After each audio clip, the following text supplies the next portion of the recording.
الحمد لله رب العالمين والصلاة والسلام على نبينا محمد وعلى آله وصحبه أجمعين أما بعد فقد قال الله تبارك وتعالى في كتابه المجيد أعوذ بالله من الشيطان الرجيم بسم الله الرحمن الرحيم أم كنتم شهداء إذ حضر يعقوب الموت إذ قال لبنيه ما تعبدون من بعدي قالوا نعبد إلهك وإله آبائك إبراهيم وإسماعيل وإسحاق إلها واحدا ونحن له مسلمون. فقد قال النبي صلى الله عليه وسلم وهو أصدق القائلين خير الناس أنفعهم للناس. فقد قال عليه الصلاة والسلام اتق الله حيثما كنت وأتبع السيئة الحسنة تمحوها وخالق الناس بخلق حسن أو كما قال عليه الصلاة والسلام. صدق اللہ العظیم و صدق رسولہ النبی الکریم. محترم بزرگوں اور دوستوں، بھائی اور بہنوں جو سن رہی ہیں، اور اسی طریقے سے عزیز بچوں،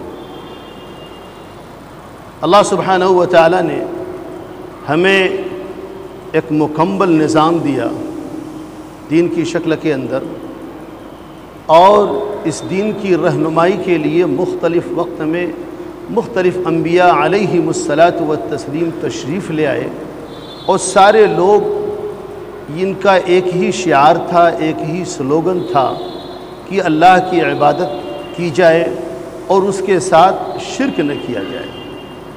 جتنے بھی انبیاء علیہم الصلاۃ والسلام اس دنیا کے اندر تشریف لائے، حضرت آدم علیہ الصلاۃ والسلام سے لے کر کے نبی آخر الزماں محمد عربی صلی اللہ علیہ وسلم، ان تمام لوگوں کا یہی پیغام تھا، اس کے علاوہ کوئی پیغام نہیں تھا. وما ارسلنا من قبلک من رسول الا نوحی الیہ انہ لا الہ الا انا فاعبدون. اے پیغمبر، ہم نے آپ سے پہلے جتنے بھی نبیوں کو بھیجا تھا ان کو یہی پیغام دیا تھا کہ جا کر کے ایک ہی چیز کی رٹ لگائیے، اور وہ تھی کہ میری عبادت کرو اور میرے علاوہ کسی اور کی عبادت نہ کرو. یہی اللہ سبحانہ و تعالیٰ کا پیغام تھا جو مختلف وقت میں مختلف انبیاء کرام علیہم الصلاۃ والسلام لے آئے اور اسی کی صدا لگائی.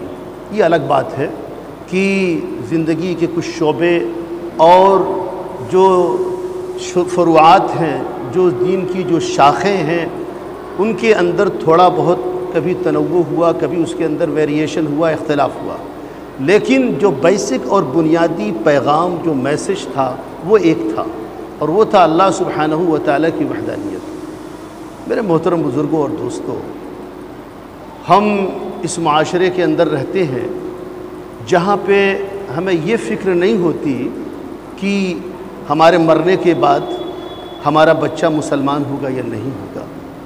ہمارے مرنے کے بعد کیا ہمارا بچہ اسلامی روایات کو باقی رکھ پائے گا یا نہیں رکھ پائے گا. کیونکہ یہاں پہ صورتحال یہ ہے کہ ہم بھی مسلمان ہیں، ہمارے باپ دادا بھی مسلمان تھے، ہمارے بھائی بھی مسلمان ہیں، اور رشتہ دار و اقارب بھی سبھی مسلمان ہیں. تو بچہ ایک ایسے ماحول، ایک ایسی سوسائٹی کے اندر پرورش پا رہا ہے کہ ہر طرف سے وہ ایک اسلام کے گھیرے کے اندر ہے.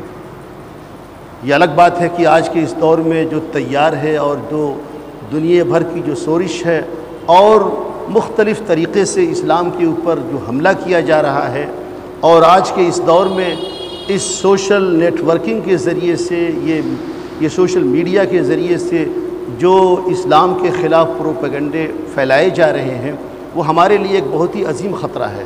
لیکن اگر آپ مبارک پور کے ماحول کو لے کر کے خود ہندوستان ہی کے ایسے مقامات سے جہاں پہ مسلمانوں کا وجود کم ہے، یا آپ ہندوستان سے اٹھ کر کے تھوڑا دوسرے ملکوں کے اندر جائیں جہاں پہ مسلم اقلیات کے طور پہ، جہاں پہ 5 کلو 10 کلو 20 کلو 25 کلو میٹر کے اوپر ایک مسجد یا ایک مصلی، ایک مرکز ہوتا ہے، آپ اس کا اندازہ لگا سکتے ہیں کہ ایک محلے کے اندر جہاں پہ 10 مسلمان ہیں اور بقیہ وہاں پہ جو ہے کہ ہزاروں ہزار غیر مسلم ہیں.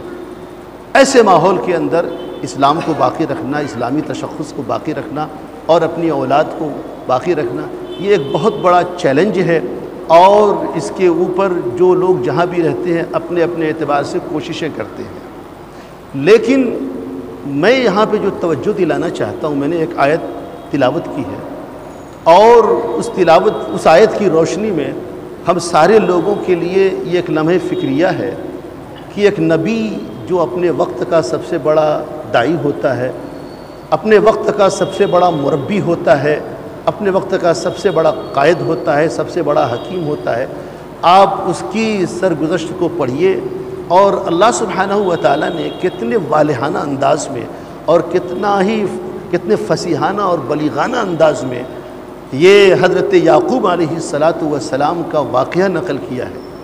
اور اس آیت کے ذریعے سے اللہ سبحانہ و تعالیٰ نے ہم تمام باپ کے لیے، ہم تمام مربیان کے لیے ایک سبق ہے کہ ہماری روش کیا ہونی چاہیے، ہماری فکر کیا ہونی چاہیے، اپنے بچوں کے تئیں ہماری سوچ کیا ہونی چاہیے۔ اللہ سبحانہ و تعالیٰ نے فرمایا ام کنتم شہداء اذ حضر یعقوب الموت، اے ہمارے پیغمبر یا اے لوگو، کیا تم لوگ اس وقت حاضر تھے جب یعقوب علیہ السلام کی موت کا وقت قریب آیا؟ جب موت کا وقت قریب آیا، اور کیا تم لوگ اس وقت موجود تھے؟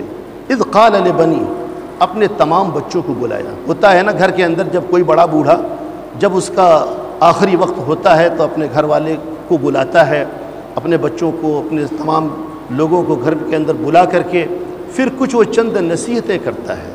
اسی طریقے سے حضرت یعقوب علیہ السلام نے اپنے بچوں کو اکٹھا کیا، اور اس سب سے کریٹیکل وقت کے اندر، یہ سب سے یعنی کہ ایک سب سے مشکل وقت کے اندر، کہ جب باپ اپنے بچوں کو چھوڑ کر کے جا رہا ہے، اپنی بیوی کو چھوڑ کر کے جا رہا ہے، اپنے رشتہ داروں اقارب کو سب کو پس پشت ڈال کر کے یہ خود آخرت کا سفر کر رہا ہے، ایسے وقت میں سوچ کیا ہے؟ ایک باپ کی سوچ کیا ہونی چاہیے؟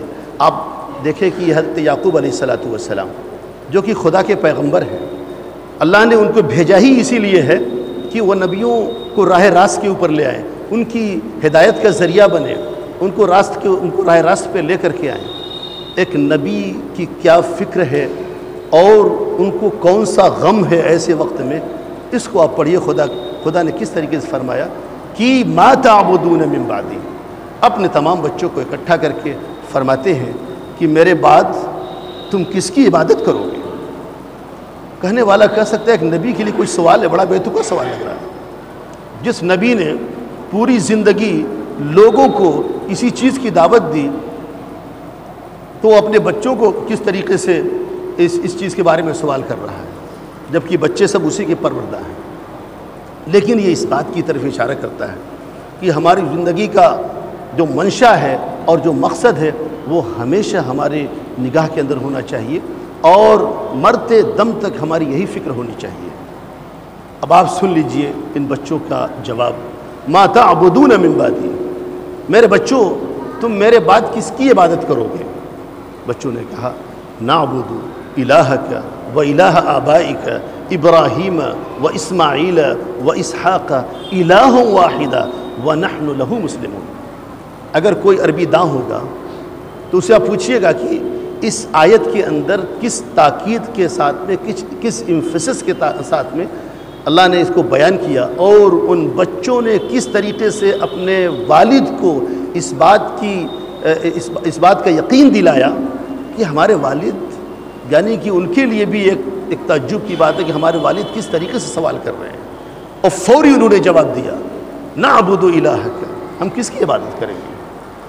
ہم آپ کے معبود کی عبادت کریں گے۔ نعبد الہک، ہم آپ کے معبود کی عبادت کریں گے۔ و الہ آبائک، اور آپ کے آباء و اجداد کے معبود کی ہم ہم عبادت کریں گے۔ اور فرمایا کہ ابراہیم، اسماعیل، اسحاق جو ہمارے آباء و اجداد میں ہیں، ہم انہی کے معبود کی عبادت کریں گے۔ الہ واحدہ، جو کہ ایک معبود ہے۔ حضرت ابراہیم علیہ السلام کا جو معبود ہے، جو خدا ہے، وہی حضرت ابراہیم، وہی حضرت اسحاق، پھر وہی حضرت یعقوب علیہ السلام۔ تو انہوں نے اس تفصیل کے ذریعے سے یہ بتانا چاہا کہ ہمیں اپنے معبود کی پوری سرگزشت معلوم ہے، ان کی ساری ڈیٹیل معلوم ہے، ساری تفاصیل معلوم ہے، اور ہم نے یہ سبق آپ سے پوری زندگی پڑھا ہے، اور ہم اسی سبق کے اوپر گامزن ہیں۔ وَنَحْنُ لَهُ مُسْلِمُونَ، اور پھر فرمایا کہ ہم انہی کے سرنگو ہوں گے، یعنی کہ اس فصاحت کے ساتھ اور اس تاکید کے ساتھ اور اس زور کے ساتھ کہ اب والد کو کسی طریقے کا کوئی تشویش نہیں رہی۔ اس کے بعد حضرت یعقوب علیہ السلام پورے طریقے سے مطمئن ہوئے۔ اب آپ دیکھیے نا کہ حضرت یعقوب علیہ السلام کو تو اب چھوڑ دیجئے تھوڑی دیر کے لیے، لیکن جو ہمارا جو مقام ہے اور ہماری جو فہم ہے، سمجھ ہے اسلام کے تلے، قرآن کے تئیں اور احادیث کے تئیں، وہ اس کا تو کوئی موازنہ ہی نہیں ہے کسی ایک عالم سے یا کسی ایک مربی سے جو آج کے ہمارے اس دور کا ہو۔ چاہے جائے کہ ہم کسی نبی کے ساتھ میں اپنا مقارنہ کریں، اپنا موازنہ کریں۔ جب ایک نبی کی یہ فکر ہے کہ مرتے وقت اپنے بچوں کے سامنے یہ سوال کرتا ہے، آپ یہ دیکھیں کہ ہم اس کی کتنی فکر کرتے ہیں۔ آخری وقت میں تو چھوڑ دیجئے، ہم اس دنیا ہی کے اندر اپنے بچوں کی تعلیم و تربیت میں، پرورش میں ہم کتنی کوشش کرتے ہیں اور اس کی کتنی فکر کرتے ہیں۔ ہمارا بچہ کیا کام کر رہا ہے، ہمارا بچے کا قرآن سے کتنا لگاؤ ہے، احادیث سے کتنا لگاؤ ہے، نبی پاک سے کتنا لگاؤ ہے، نبی پاک صلی اللہ علیہ وسلم کی فیملی سے کتنا لگاؤ ہے۔ میرے محترم بزرگوں اور دوستوں، اگر ہم اپنے ماحول اور اپنے ارد گرد کی مثالوں سے اگر ہم عبرت حاصل نہیں کریں گے، پھر ہم کبھی نہیں کر سکتے۔ قرآن کریم نے جگہ بہ جگہ ماحول سے مثال دے کر کے ہم کو سمجھانے کی کوشش کی، اور ہر وقت کے اندر مثال جو ہوتی ہے بہت ہی مؤثر ہوتی ہے۔ کسی بھی قضیے کو، کسی بھی معاملے کو سمجھنے کے لیے مثال گویا کہ ہمارے سامنے ایک تصویر کا ایک رخ پیش کرتی ہے۔ اسی لیے اللہ سبحانہ و تعالیٰ نے قرآن کریم کے اندر کبھی زیتون کی مثال دی ہے، کبھی آگ کی مثال دی ہے، کبھی کسی دیوار کی مثال دی ہے، کبھی کسی اور چیز کی مثال دی ہے، کیونکہ یہ وہ چیزیں ہیں جو ہمارے سامنے ہیں یا جو عربوں کے سامنے تھی۔ تو اسی طریقے سے جب ہم اپنے ماحول، اپنے گرد پیش کے ماحول سے جب ہم دیکھیں اور اس کے اوپر غور کریں، پھر اس سے ہم سبق حاصل کریں، تو یہ ہمارے لیے سب سے زیادہ مؤثر ہوگی۔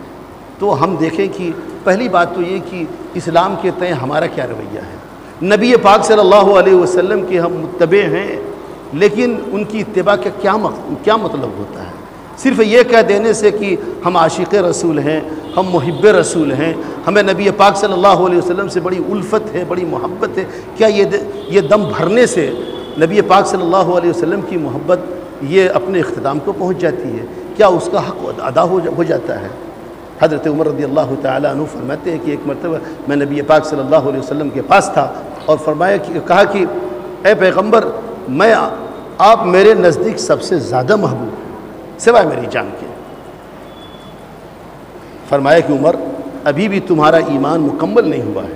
اب دیکھیے نا، آپ میرے ماں باپ سے زیادہ عزیز ہیں، میرے بچوں سے زیادہ عزیز ہیں، میری جائیداد، میرے مال، میری پراپرٹی سب سے زیادہ عزیز ہیں سوائے میری جان کے۔ جو حقیقت تھی انہوں نے اس کو ظاہر کیا۔ نبی پاک صلی اللہ علیہ وسلم نے فرمایا کہ عمر، تمہارا ایمان ابھی بھی ناقص ہے۔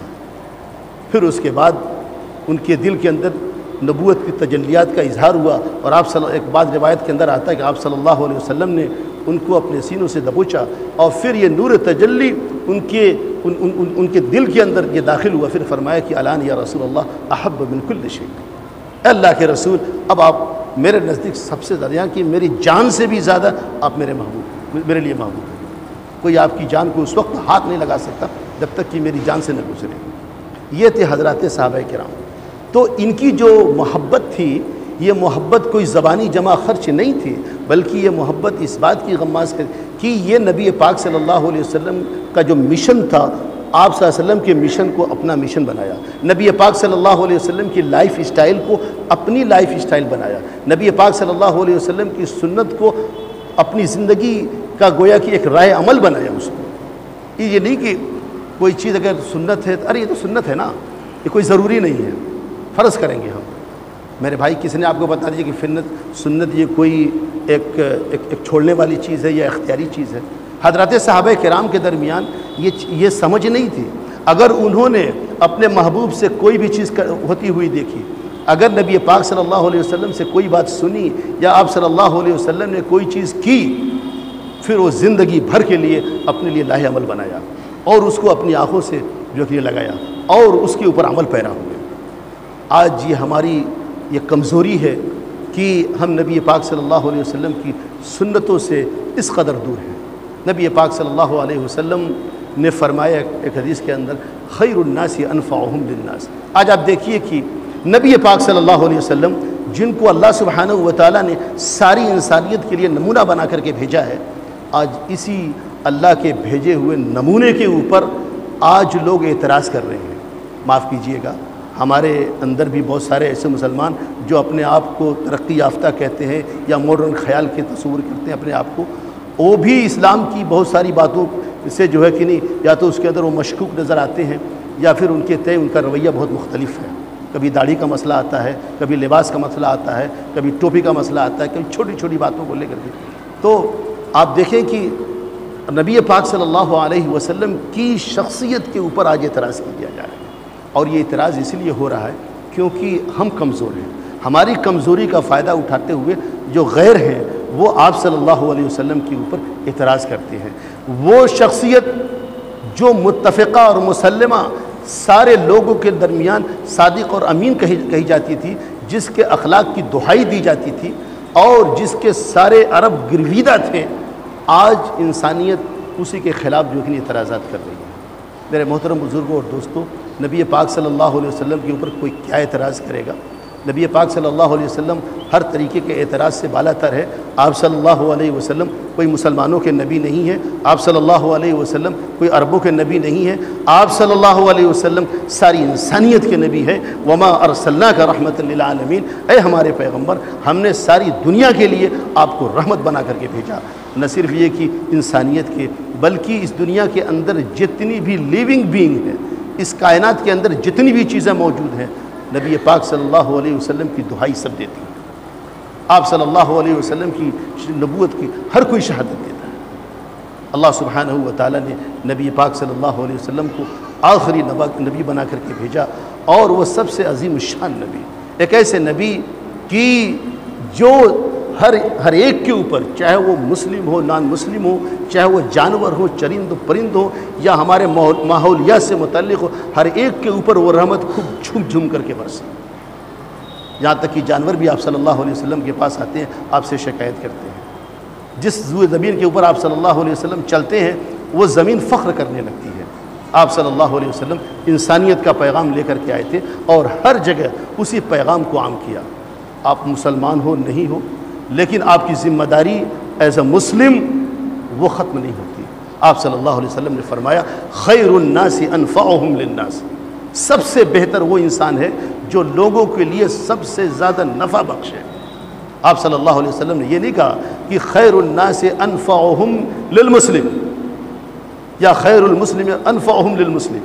آپ صلی اللہ علیہ وسلم انسانیت کا پیغام لے کر کے آئے تھے، اور اسی پیغام کی وجہ سے، انہی اخلاق کی وجہ سے، آپ صلی اللہ علیہ وسلم کی انہی لائف اسٹائل کی وجہ سے ساری انسانیت آپ کے گرویدہ ہو گئی۔